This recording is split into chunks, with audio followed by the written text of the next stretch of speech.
So we've been talking about factors that affect your weight that are not calories in versus calories out.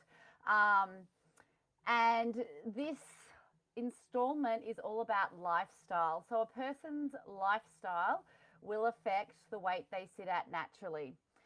Chronic stress, especially, will affect your weight either because of the high levels of circulating cortisol and how that impacts other hormones, um, unhealthy stress-induced behaviors such as comfort eating, or a combination of the two. So when you're stressed, your adrenal glands release adrenaline and cortisol. They spike your blood sugar, which is exactly what you need to escape a saber-toothed tiger.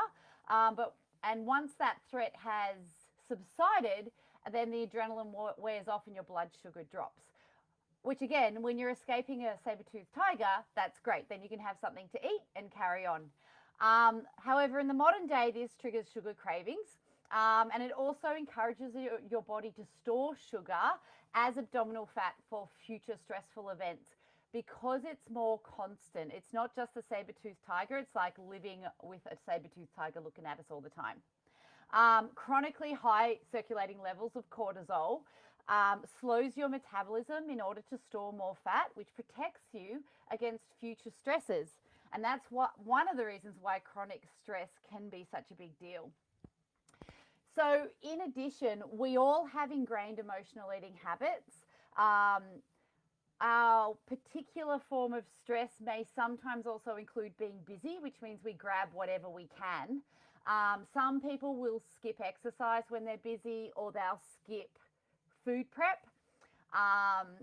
Some people will sleep less, and all of these things have knock-on effects which will impact your metabolism and therefore where you sit on the scales.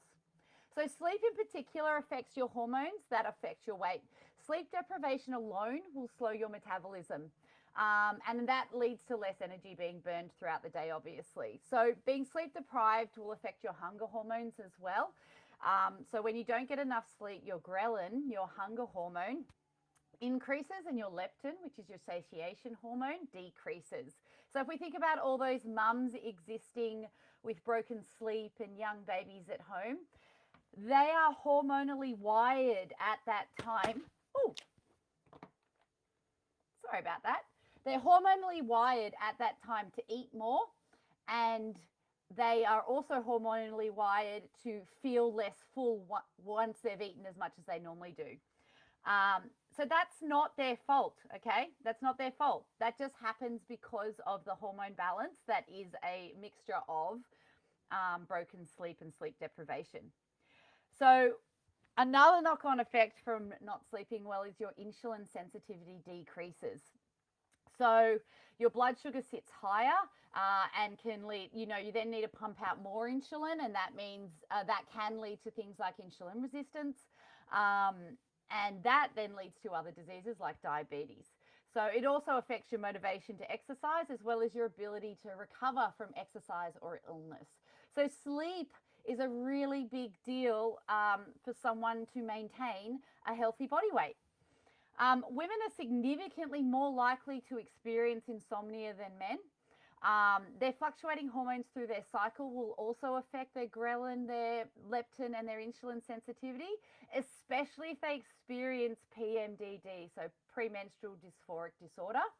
Those women often have higher levels of their ghrelin and lower levels of their leptin.